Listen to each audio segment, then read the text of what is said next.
শুধু তাই না, এমন ভাবে রূহ দিলাম মাথা থেকে পা পর্যন্ত গোটা দেহের মধ্যে আমি আল্লাহ এমন ভাবে রূহ দিলাম যে রূহ দেওয়ার কারণে ওরে বান্দা জেনে রাখ তোর মাথা থেকে পা পর্যন্ত সমস্ত দেহের মধ্যে রূহ আছে। যেমন আমাদের প্রত্যেকের ছবি আছে। আল্লাহ রাব্বুল আলামিন বলেন ফেরেশতারা ওইটা দেখে দেখে বানিয়ে নাও নাপাক পানির মধ্যে 40 দিন পর্যন্ত ফেরেশতারা মেহনত করার পরে এক চিল্লা তখন তার সুরত পরিবর্তন হয়ে গেল নাপাক পানির থেকে মিন আলাকা, আল্লাহ কোরআনে বলেন রক্তের একটা পিণ্ড হয়ে গেল। আরো 40 দিন পর্যন্ত মেহনত করার পরে তখন মিন মুদগা গোশতের টুকরা হয়ে গেল। আরো 40 দিন মেহনত করার পরে 360টা জোড়া কঙ্কাল বৈশিষ্ট্য এই দেহের মধ্যে আল্লাহ রাব্বুল আলামিন গোশতগুলো ফিট করে দিলেন। আল্লাহ রাব্বুল আলামিন বলেন কুদরতি স্প্রিং দিয়ে তোরে বানাইলাম, এমন সুন্দর বডি আমি আল্লাহ কোন মাখলুকরে দেই নাই। তোমাকে আমি কুদরতি স্প্রিং দিলাম। তোমার কবজার মধ্যে দেখো স্প্রিং, তোমার কনির মধ্যে স্প্রিং, তোমার ফড়ার মধ্যে স্প্রিং, আঁটুর মধ্যে স্প্রিং, একবারে পায়ের গোড়ার মধ্যে দেখা যায় স্প্রিং। এমন কটরা বসাই দিলাম বান্দারে সমস্ত দেহরে তুই একবারে উল্টায়া পাল্লায়া পাগুলো উল্টায়া কাদের ওপরে এনে দিয়া এত সুন্দর তুই কুদরতি স্প্রিং দেওয়ার কারণে করা সম্ভব হয়েছে। আর না হয় সম্ভব হইতো না। তোমার গাড়ির মধ্যে কুদরতি স্প্রিং দিয়া আমি আল্লাহ তোমাকে বানাইলাম, এত সুন্দর অবয়ব বানাইলাম আমার ইচ্ছা মতে। আল্লাহ রাব্বুল আলামিন কোরআনে বলেন আল্লাযী খালাকা ফাসাওয়া, আমি আল্লাহ ওয়াল্লাযী কাদ্দারা ফাহাদা, আমি আল্লাহ তোরে বানাইলাম। আবার দেখ অঙ্গ প্রত্যঙ্গ সমান সমান দিলাম। খালাকা ফাসাওয়া, হাত দুইটা এক সমান, পা দুইটা এক সমান, চোখ দুইটা এক সমান বরাবর। যদি এটা না করতাম কান দুইটা এক বরাবর, তা যদি না করতাম বান্দারে একটা হাত যদি হইতো এক হাত, আর একটা হইলো 13 হাত, একটা পাও হইলো 3 হাত, আর একটা হইলো দেখা যায় 2 হাত, এমন বেশ কম হইলে তোর কেমনে চলাফেরা করতি? কান্দ পার লইয়া যাও যে তুমি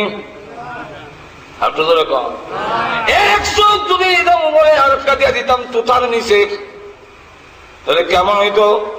আল্লাহ রাব্বুল আলামিন বলেন খালাকা ফাসাওয়া ওয়াল্লাযী কাদ্দারা ফাহাদা, আবার কুদরতি স্প্রিং দিয়া এত সুন্দর বডি আমি দিলাম নারী পুরুষের আলে। এই বডি পাইয়া তোমরা যখন আমি আল্লাহর নাফরমানি করো এর চাইতে আশ্চর্যের আর কিছুই হতে পারে না। বলেন ঠিক কিনা? এরপরে লক্ষ্য করে দেখেন আল্লাহ রাব্বুল আলামিন বলেন 4 মাস পর্যন্ত তোমার এই দেহটা যখন গঠন হয়ে গেল, রূহ না দেওয়া পর্যন্ত তোমার এই দেহটা মুর্দা। এই অবস্থায় যদি দুনিয়াতে পাঠাইয়া দিতাম আওয়ামী লীগে নিবনি, বিএনপি বলে নিয়ে আমরা বড় করি তো অনেক মানুষ আমরা কমে গেছি কি এদের বড় বড় বানা মনে হইব? জাতীয় বাড়ি নিবনি, আমার আব্বা রাখবে না, মা রাখবে না, অর্থাৎ আমার কোনো দাম নাই। আমি ভিতরে রূহ দিয়া তোমাকে দামি বানাইলাম, আর এখন তুই আওয়ামী লীগ তোর কাছে দামি, তোর কাছে বিএনপি বড় দামি, জাতীয় বাড়ির কটার বড় গুরুত্ব। আমি আল্লাহকে বলে গিয়েছো তোমার দলের বিরুদ্ধে কিছু কইলে তোমার রাগ উড়ে, গুসা ওড়ে।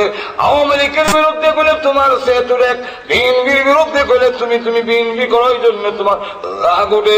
জাতীয় পার্টির বিরুদ্ধে কইলে রাগ উঠে, কিন্তু আমার বিরুদ্ধে কইলে তোর কোন রাগ গুসা উঠে না।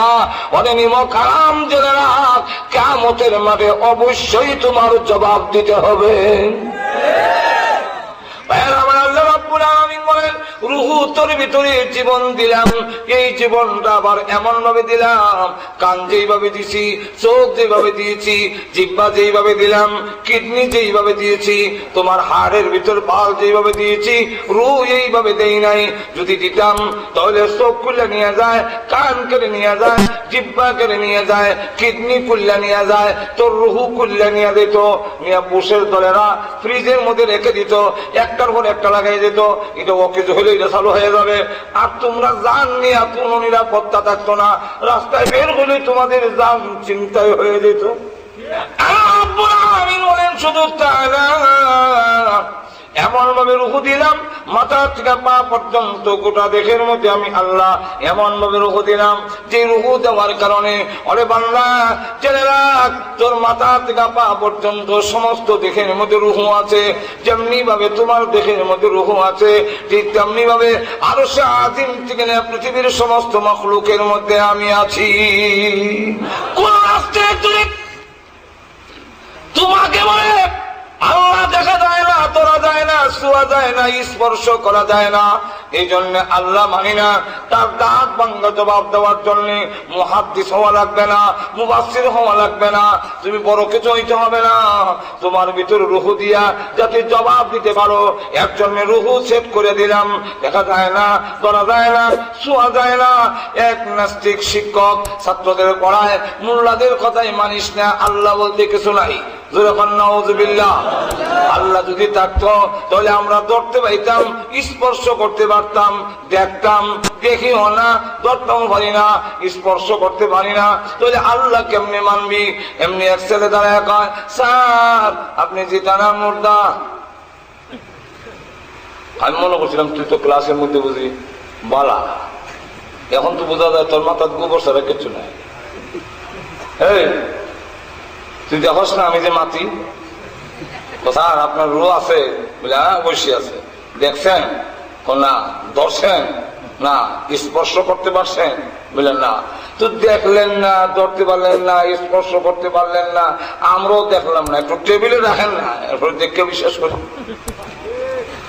দেখানো যায় না, দেখানো যদি যায় না আর আপনি মানেন আমার আল্লাহ দেখানো যায় না, ধরা যায় না, স্পর্শ করা যায় না, কিন্তু এর হলো আল্লাহকে বিশ্বাস করতে হয়।